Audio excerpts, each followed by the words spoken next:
Hello. Hello. Thank you for welcoming me back to your humble home. I am your host, Big Brain, and today we will be having a lesson in film history. This is a part of my show where I teach you film history. I talk through movies that I strongly believe that if you are in film school, you should be taught this movie. You should have a lesson on this movie, and you should have a final exam on this movie that is like worth 95% of your grade. That's how important this movie is. If you like movies, if you like talking about movies, if you like hearing about movies and about the cinematic universe, then tag along, grab a notebook, and get ready.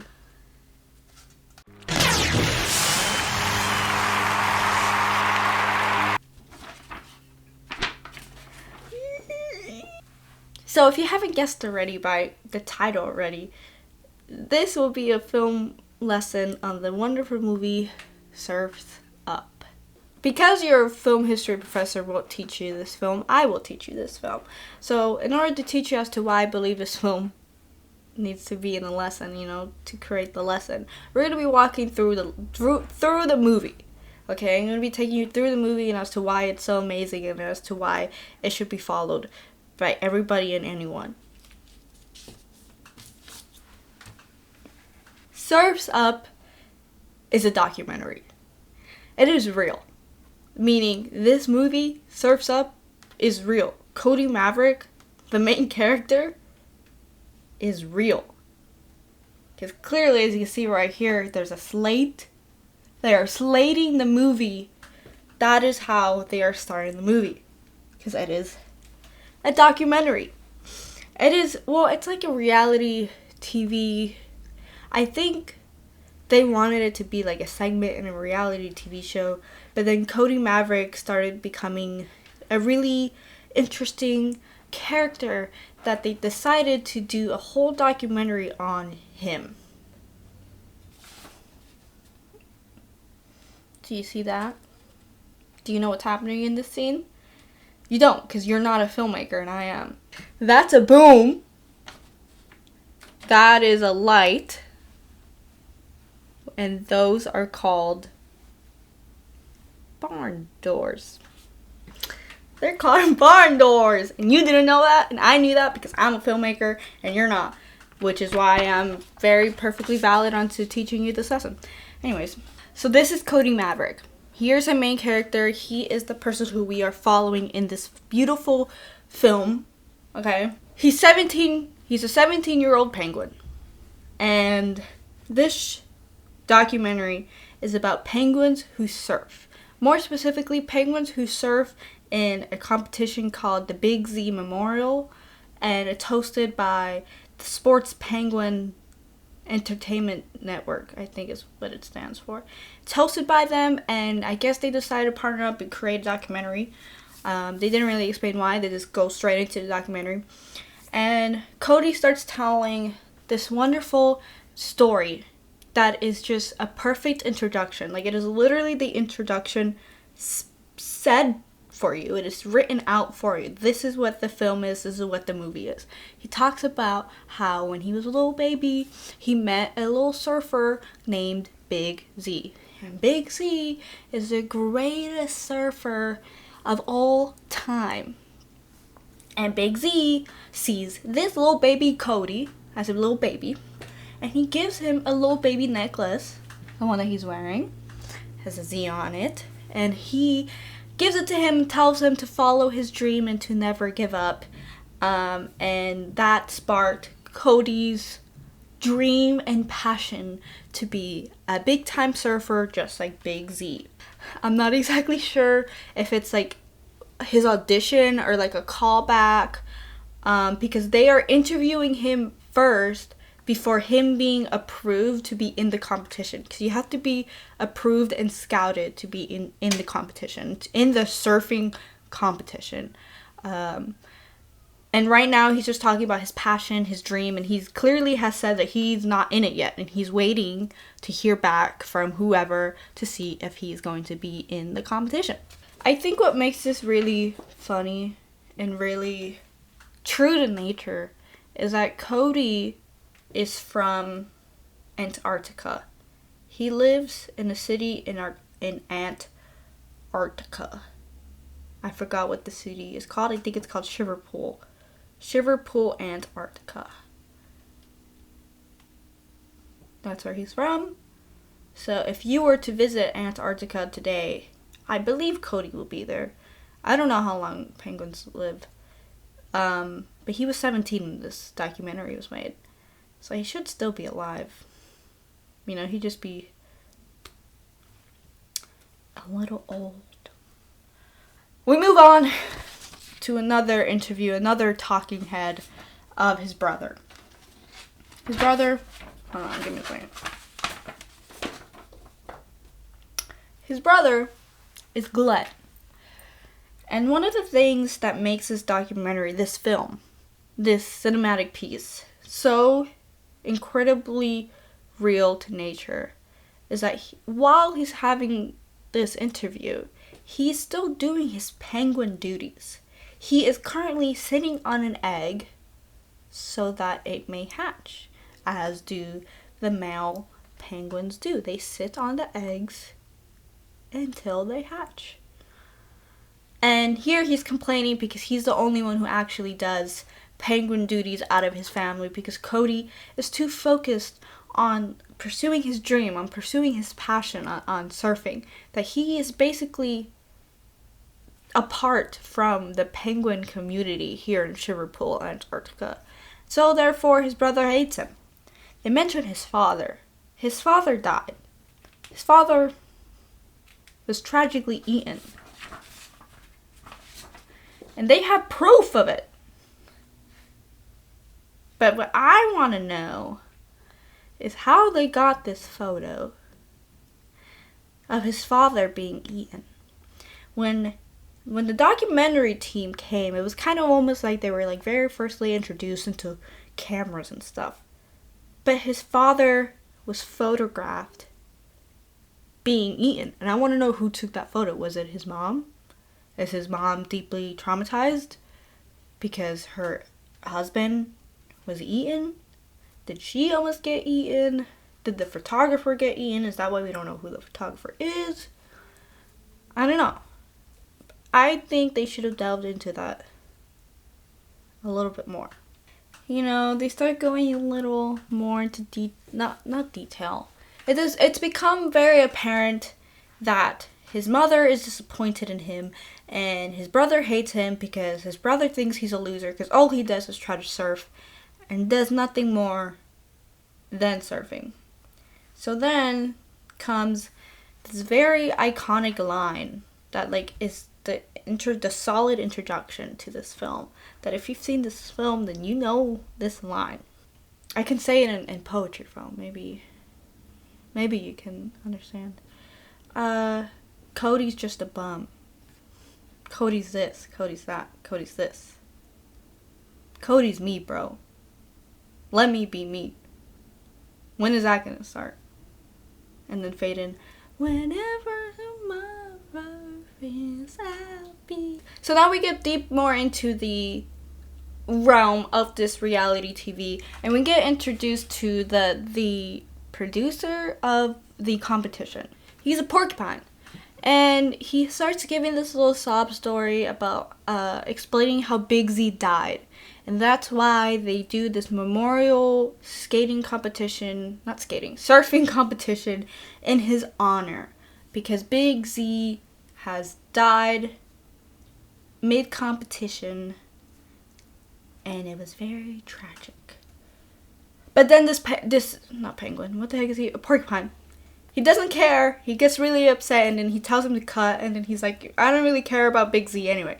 And then he stands up, and when he stands up out of the jacuzzi or hot tub, whatever it is, they censor him. I don't know. I don't know if you can tell because the printer quality is so low. But they censor his groin, his crotch area. They censor it. And that right there, the creative choice and decision of censoring him, that is a lesson in itself. Because where do we draw the line between him being an animal and then him being personified as if he's a human? And why did they censor him? And why did they censor him only at this point? Because it's not like after this, he has pants on. He's still naked because he's a porcupine. They don't wear clothes. No animal in this movie wears clothes. So the creative choice on choosing to censor this little porcupine, that right there, you guys need to ponder on that. You guys need to reflect on that choice, on the line, on how much you will personify a character just for the bit.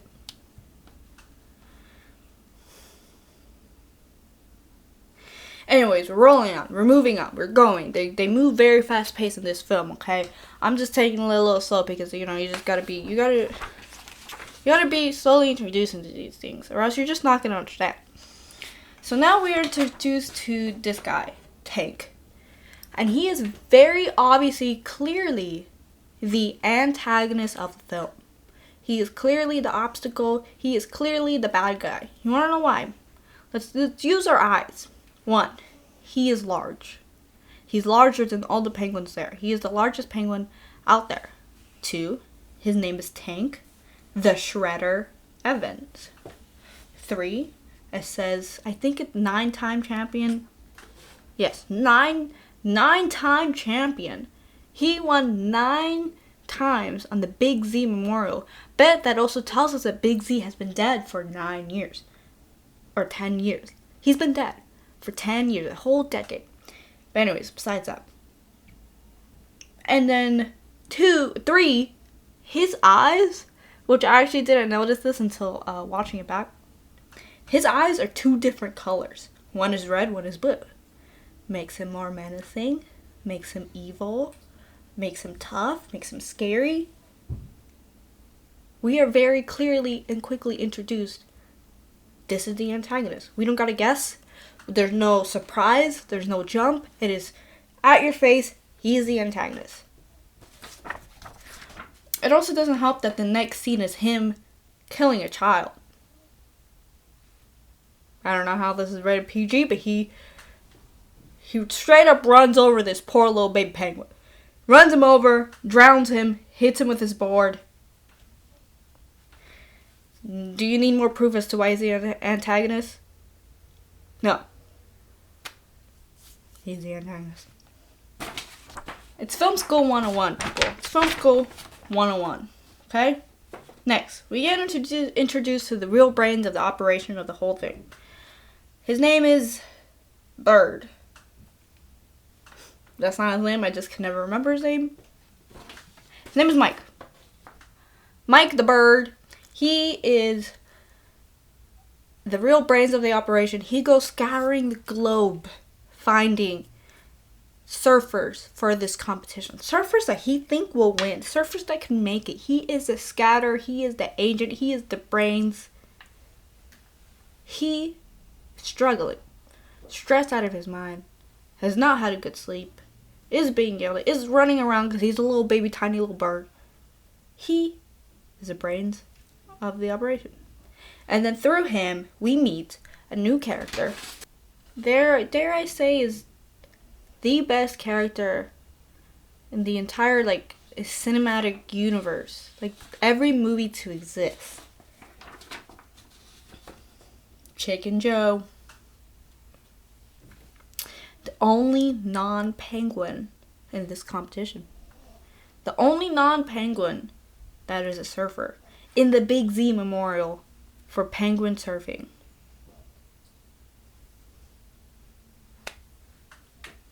He was the best character to ever exist.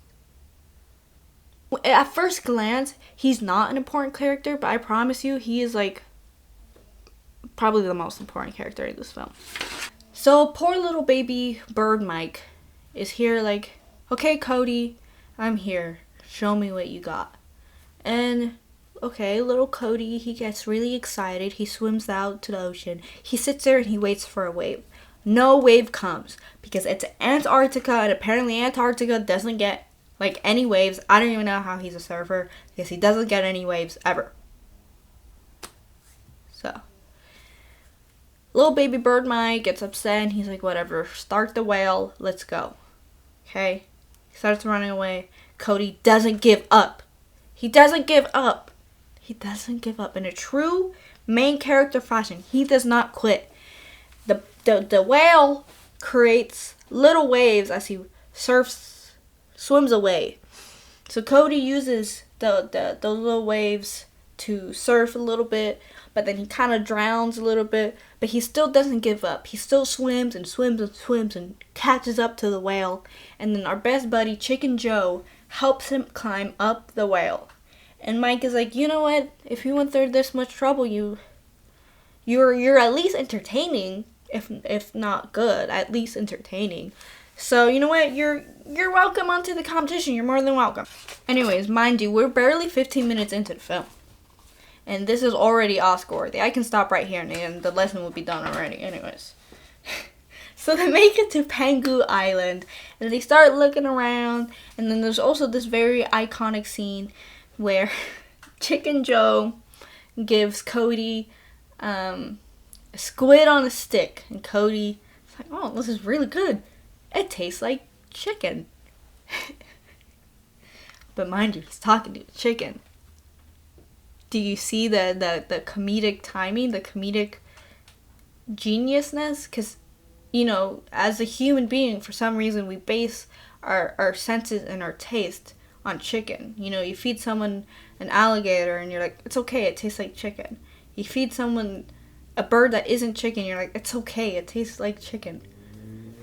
They relate it into the film, which makes this film even more real, even more of a true-hearted documentary. He ate a squid, told him it tastes like chicken. Chicken Joe didn't catch that he said that, by the way. He's just like, right, it tastes delicious, right? Because, you know, he doesn't want to hurt his feeling, because that would have means that Cody had to have eaten a chicken before in the past. And now he's becoming friends with chicken. Anyways, we get introduced to Zooey Deschanel. I never learned the character's name. It doesn't matter anyway, because to me, she is Zooey Deschanel. She is New Girl. She is Jessica Day. We get introduced to her. I needed to relax. We get introduced to her. She is like, sadly, now that I realize, like, one of the only girl characters. So because she's one of the only girl characters, you can use context clues and understand, oh, she is the hero's, Cody, main character, love interest. She will be a key to his character growth, his character development. You could just tell that right off the bat, because obviously when Cody sees her, he falls in love with her. And she's oblivious to it. Obviously. It's writing 101. There's this really cute side story that the kid purposely drowns himself so that he can be saved by little Miss Zooey Deschanel. I'd do that too if Zooey Deschanel was a lifeguard at the time. Just to be saved by her. They kindly remind us. They kindly remind our small little brains because, you know, it's a cartoon, a documentary in a cartoon style. So they gotta remind us that Big Z is dead. He is, in fact, dead. He is gone, dead. Dead. Not alive. He's gone. Keep that in mind. He's gone.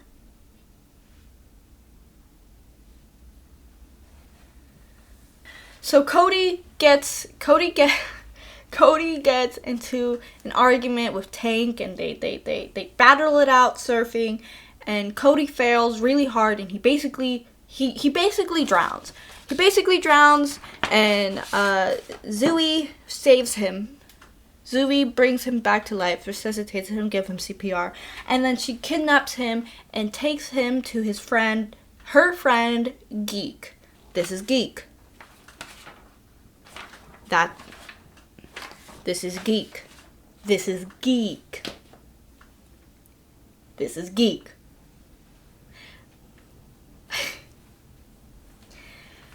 This is Geek, right? So she brings him to his friend. He's like, yo, Geek, please help me. I know you don't know who this is, but I need you to help him. He stepped on a sea urchin, and he drowned, basically, and I need you to help him and bring him back to consciousness. So he does that. He pees on his little foot, and the night passes, and it's the next day, and he kicks him out.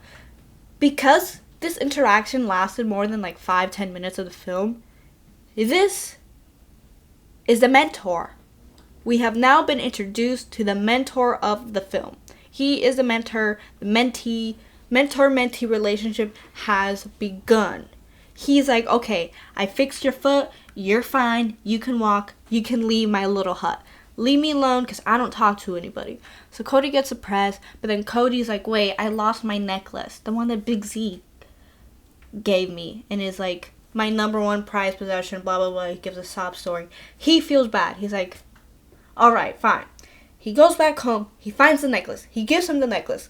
This is officially where the mentor-mentee begins, okay? Because he feels bad. He feels guilty for poor little Cody. He's like, you know what? I'm going to help you. You see this piece of wood? It's good wood. Let's make a board out of it. Because clearly you're a surfer. You want to be a surfer? You need a good board. But then Cody is depressed, and he's like, no, I don't care about it anyway. And then he's like, are you kidding me? I came all this way, blah, blah, blah. They have a little blah, blah, blah. And then finally he accepts. He's like, fine, whatever. You can help me build this freaking surfboard, whatever. Blah, blah, blah. Anyways, so they end up very shortly. They're pushing the wood down, and they stumble across a beach. A beautiful beach. And Cody's like, oh my god, we should go down there. And Geek is like, no, I don't know about that.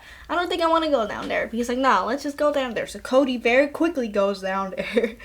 And because Cody very quickly went down there, Geek is like, I guess I gotta follow after him. But then on this beach, Cody finds an abandoned surf shack. And he's like, I recognize these boards. These are Big Z's. This must be where Big Z lived. Do you guys see where they're going?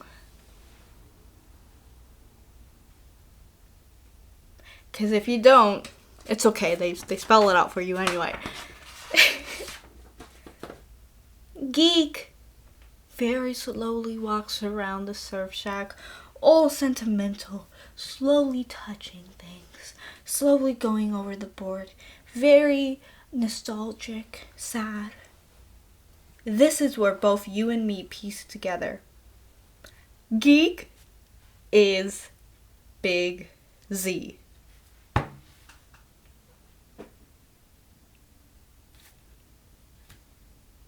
Are you kidding me?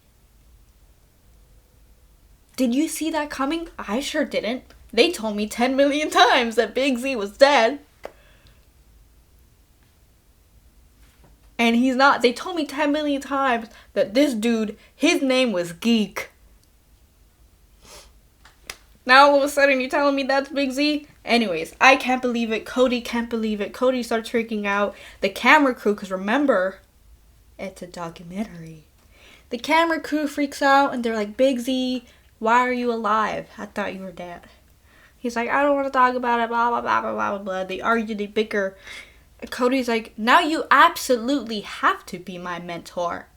And Big Z's like, okay, now that you learned that I'm Big Z, I don't know if I want to be your mentor anymore. Because now you're like, clearly I'm like your idol. And I wasn't 2 seconds ago, so it's like a little weird. Anyways, whatever. Big Z accepts. He's like, fine. I will mentor you.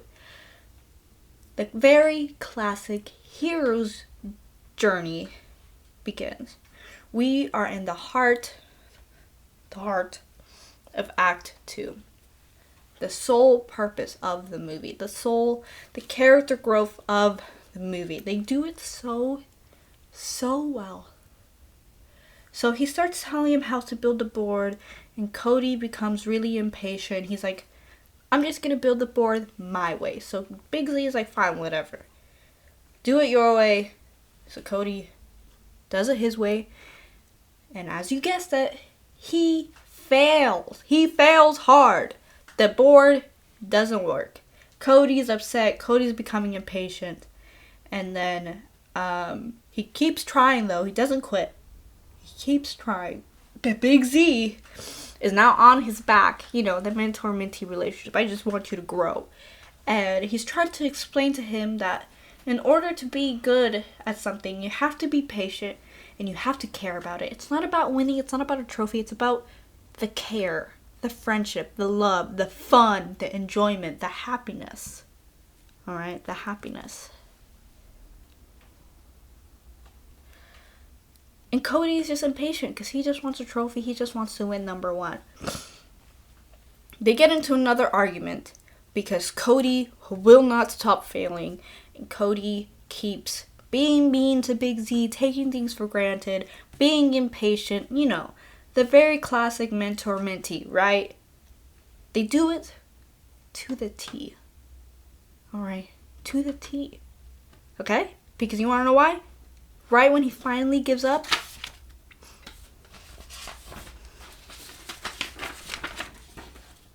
you might not be able to see, but whatever. He runs into Zoe. To Miss Zoe Deschanel. He runs into her. Literally, they run into each other. They fall over. It's a little romantic. And then Cody's like, oh my god, did you know that Geek is actually Big Z? And she's like, yeah, he's my uncle. Okay?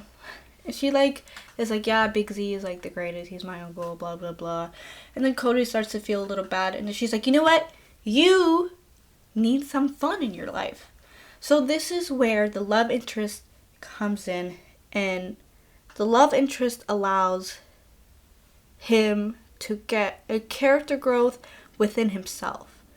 The love and the interest that he has for her makes him see himself as the bad guy. He's like, I guess I do need to change.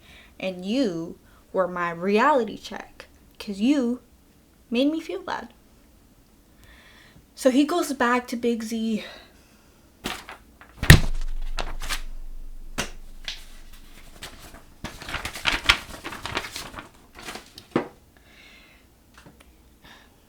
He goes back to Big Z. And he's like, alright, fine. I'm going to do it your way. Mentor-mentee, back again. We are back again. That means we are now in Act 2B. If you guys didn't know, Act 2 is split into 2 parts, Act 2A and Act 2B. We're now in Act 2B. Perfect timing, might I add. This is perfect. This is amazing. They have fun, you know, there's small little flaws where Cody is still a little bit impatient, but he's like, I gotta do it your way. And Big Z purposely does things a little bit more harder on him because he's trying to teach him a lesson.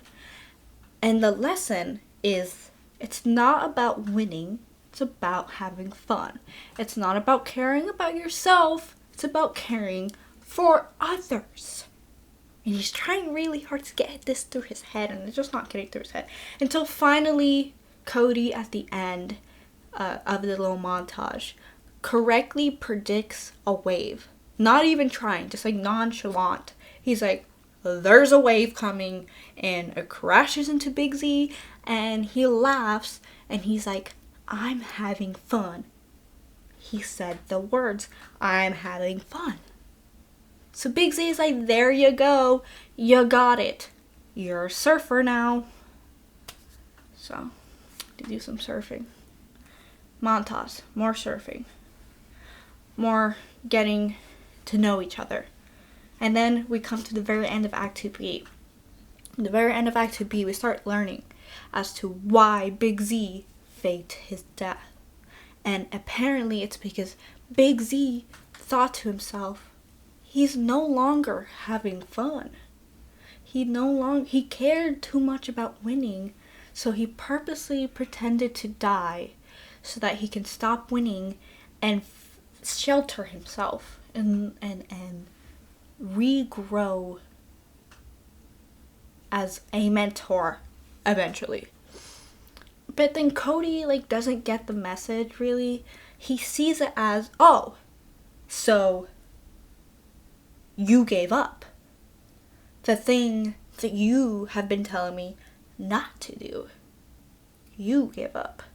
So Cody gets really mad and he's like, you're not a real mentor because you're teaching me in a very hypocritical way. I guess. Heroes to the T, hero's journey. Right? Because now, mentor-mentee, they're broken up. They are broken up and the mentee is on his own. He's on his own now. You can't really see. The competition starts. Cody is concentrating on the competition. He's focusing on winning. What's it? Whatever it is. He's focusing on winning. He makes it through the beginning parts, and he's concentrated on the winning prize. And then in the background, we see. You can barely see. I can barely see. We see Big Z is there in the background. You want to know why? Because a mentor-mentee relationship is never truly done.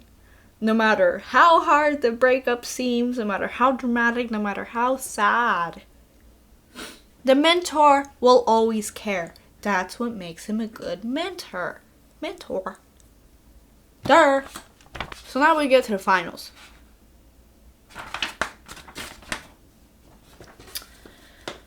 Cody, Chicken Joe, and Tank. They make it to the top 3. The top 3. Right? There's a little break. Cody interacts with Miss Zoe Deschanel. And Zoe is like, listen, you're being kind of really mean right now. How are you still not getting it? This time she spells out the message of the film. How are you not getting that you are supposed to be having fun? You're supposed to be caring about others, putting others before yourself. But in a caring way, in a friendship way. Friendship is very valuable. You can go far with friendship. You can win the true prize via friendship. Because friendship brings you happiness and care and joy. He's like, you know what? You're right. So, in the final 3, Tank comes. There's a big giant wave. And Tank starts trying to tank Chicken Joe. And then Cody sees that and he's like, I'm not going to let you tank my friend, Tank. So he slams into Tank and tanks Tank. If you're following along, tanks Tank. So Chicken Joe wins, and Tank and Cody are now basically drowning. And then Tank gets knocked out, but Cody gets miraculously he gets saved. By who? He gets pulled out of the water. Do you want to take a second to gather the notes, the way that storytelling works? Who saves Cody? Is it Zoe? Is it Chicken Joe? Or is it Big Z? It's Big Z. Because mentor-mentee relationship. This movie is about mentor-mentee. He saves him. He's like, you did good. You lost, but you did good, Cody. And Cody's like, you're right. I did do good. So that means I basically won because I sacrificed myself so that my good friend Chicken Joe could win. So Chicken Joe wins. They're interviewing him. They're like, how does it feel, Chicken Joe, to win? And Chicken Joe's like, I won? What? I know, me too. The movie ends. They found friendship. He found love. He found care. He found character growth in himself. He's like, even though I won second place, I basically won the real prize. Because I learned friendship. I learned care. I learned growth, selflessness, love, true happiness, true joy. Anyways, so what makes this movie 10 times better, what makes this documentary, this film 10 times better, is that there are subplots. Because you might be thinking, you might have noticed that I haven't really been mentioning Chicken Joe a lot. So why does Cody care so much about whether or not Chicken Joe wins? So, there's this amazing subplot. Chicken Joe, because remember when I told you that Zoe kidnapped Cody and brought him to her friend Geek, aka Big Z? Yeah, so basically Cody went missing for like a week. But Chicken Joe went looking for him. Chicken Joe, they just met 2 seconds ago. And he's like, no, Cody's like basically my best friend.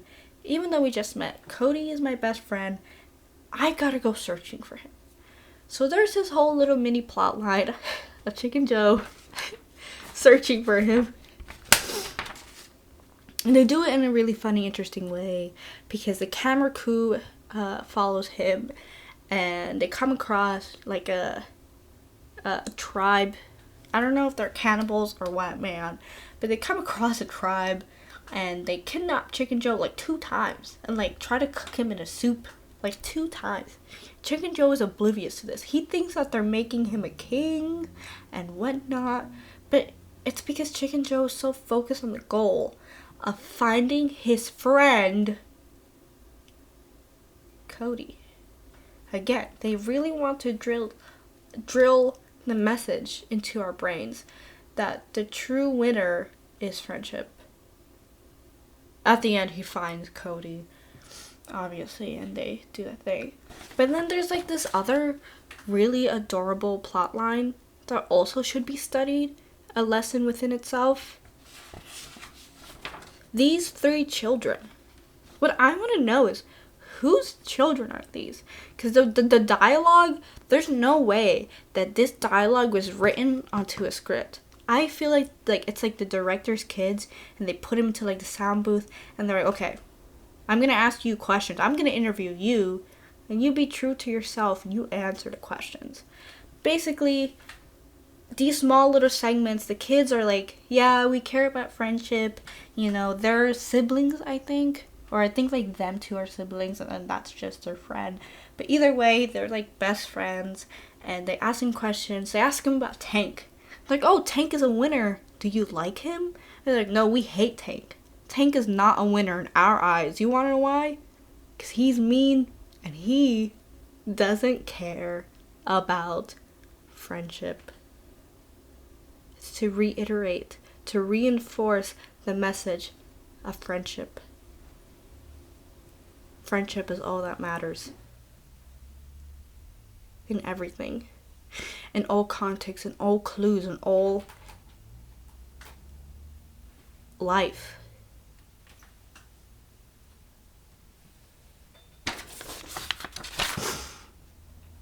So, that was a lesson in film history.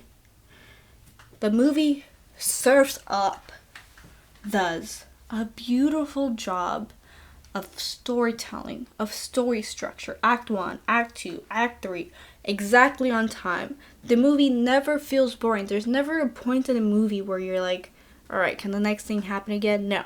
Everything happens back to back. A perfect mentor-mentee. This is the basis. They need to print out the script of Surf's Up and like give it to you the second that you enroll into film history, writing, English studies, psychology. Like, this should be like a requirement to get into college. Like, one of the questions should be, have you seen Surf's Up and do you understand the plot of the movie? Anyways. So now we're gonna go into my Did You Know segment of the movie.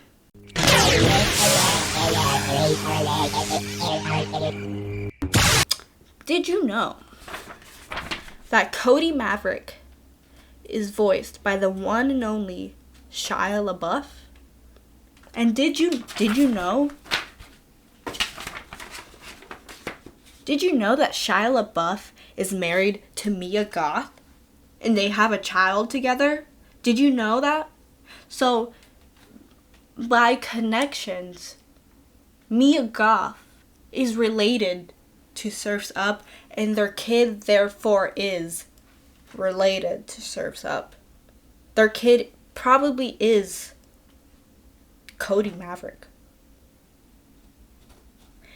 Did you know that Chicken Joe was voiced by Napoleon Dynamite? Napoleon Dynamite? What's his real name? Jon Heder. Did you know that?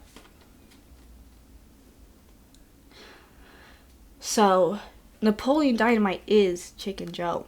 Did you know? This one is actually like a great did you know. So, did you know, in the beginning, this slate is like real. Obviously, it's real. It's a real film. It's a real documentary. Surf's Up is real. But that is actually the director and the production company and the date. I think that's the date that the movie came out. March 22nd, 2007. So these are the directors. Ash Brannon and Chris Buck. Now, in the movie, there's interviewers asking everyone questions. Did you know that the interviewers asking everyone questions are literally the directors? Like, it's literally the directors voicing, like, they are asking the question. They are in the movie. And they are in the movie because it is a documentary and this movie is real. Anyways, did you know that this movie made $152 million box office?